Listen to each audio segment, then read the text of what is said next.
یہ کہانی ایک ایسے 16 سالہ لڑکے کی ہے جسے ایک کٹ پتلی سمجھکر تخت پر بٹھایا گیا تھا، لیکن اس نے اپنی ذہانت اور بے رحمی سے نہ صرف اپنی ڈوریاں کاٹیں بلکہ ایران کو دنیا کی ایک سپر پاور بنا دیا۔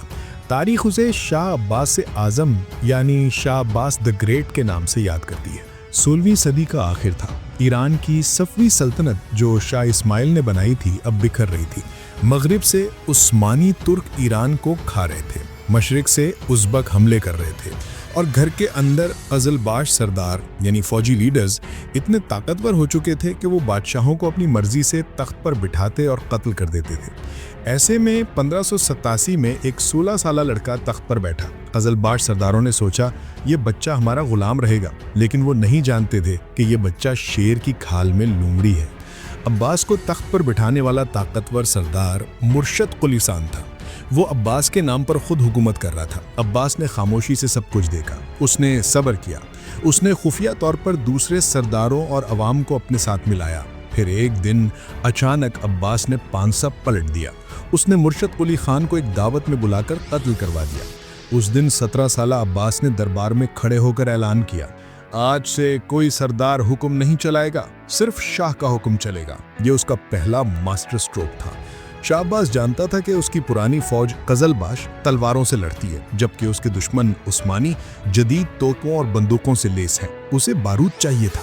قسمت سے 2 انگریز مہم جو بھائی رابرٹ شرلے اور اینتھنی شرلے قسمت آزماتے ہوئے ایران آ پہنچے۔ شاہ عباس نے ان کا استقبال کیا۔ ان انگریزوں کی مدد سے اس نے ایک نئی اور جدید فوج تیار کی۔ اس نے قزلباشوں کی طاقت توڑنے کے لیے جارجیا اور آرمینیا کے عیسائی غلاموں پر مشتمل ایک نئی فوج بنائی، بالکل عثمانیوں کی جنیسریز کی طرح۔ یہ صرف بادشاہ کے وفادار تھے۔ پہلی بار ایرانی فوج کے پاس بھاری توپیں اور بندوقیں آئیں۔ شاہ عباس ایک بہترین سیاست دان تھا۔ اسے 2 دشمنوں کا سامنا تھا۔ وہ جانتا تھا کہ وہ ایک وقت میں دونوں سے نہیں لڑ سکتا۔ اس نے ایک کڑوا گھونٹ پیا۔ 1590 میں اس نے عثمانیوں کے ساتھ ایک معاہدہ کیا اور ایران کے بہت سے علاقے انہیں دے دیے۔ لوگ حیران تھے کہ بادشاہ اپنی زمین کیوں دے رہا ہے، لیکن یہ ایک چال تھی۔ عثمانیوں سے امن کر کے اس نے اپنی پوری طاقت مشرق میں ازبکوں پر لگا دی اور انہیں مکمل شکست دے کر ہمیشہ کے لیے بھگا دیا۔ جب مشرق محفوظ ہو گیا اور اس کی جدید فوج تیار ہو گئی تو اس نے عثمانیوں کی طرف رخ کیا۔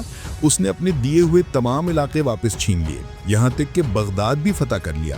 یہ صفوی سلطنت کا عروج تھا۔ شاہ عباس کو جنگ سے زیادہ تعمیرات کا شوق تھا۔ اس نے ایران کا دارالخلافت قزوین سے بدل کر اصفہان کر دیا۔ اس نے اصفہان کو اتنا خوبصورت بنایا کہ اسے نصف جہان کہا جانے لگا۔ اس نے دنیا کا سب سے بڑا چوک بنوایا، نیلی ٹائلوں والی شاندار مسجدیں بنوائیں۔ اس نے شاہراہ ریشم کو دوبارہ زندہ کیا۔ اس نے آرمینیائی تاجروں کو اصفہان لا کر بسایا تاکہ وہ یورپ کے ساتھ ریشم کی تجارت کر سکیں۔ ایران قالینوں اور ریشم کا مرکز بن گیا۔ شاہ عباس جانتا تھا کہ عوام کے دل کیسے جیتے ہیں۔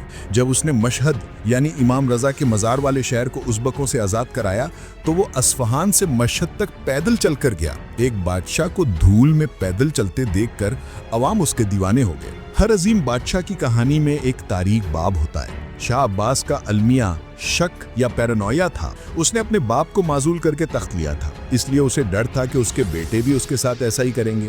اس کا سب سے بڑا بیٹا صفی مرزا بہت قابل اور عوام میں مقبول تھا۔ درباریوں نے عباس کے کان بھرے کہ صفی بغاوت کرنے والا ہے۔ شاہ عباس نے بغیر تحقیق کی اپنے سب سے لائق بیٹے کو قتل کروا دیا۔ جب اسے حقیقت معلوم ہوئی کہ بیٹا بے قصور تھا تو وہ مہینوں روتا رہا، لیکن تیر کمان سے نکل چکا تھا۔ اس نے اپنے باقی بیٹوں کو اندھا کروا دیا تاکہ وہ تخت کے لائق نہ رہیں۔ یہ اس کی زندگی کی سب سے بڑی ٹریجڈی تھی۔ وہ دنیا کا فاتح تھا لیکن ایک تنہا باپ۔ 1629 میں 57 سال کی عمر میں شاہ عباس اعظم کا انتقال ہو گیا۔ اس نے 42 سال حکومت کی۔ اس نے ایران کو ماڈرن بنایا اور اسے یورپ کے برابر کھڑا کر دیا۔ اس کا بسایا ہوا شہر اصفہان آج بھی ایران کا تاج ہے، لیکن اس کے شک نے شاہی خاندان کو اتنا کمزور کر دیا کہ اس کے بعد آنے والے بادشاہ جو پوتے اور پوتے تھے نااہل ثابت ہوئے اور صفوی سلطنت زوال کا شکار ہو گئی۔ شاہ عباس کی کہانی ہمیں بتاتی ہے کہ اقتدار انسان کو تنہا کر دیتا ہے،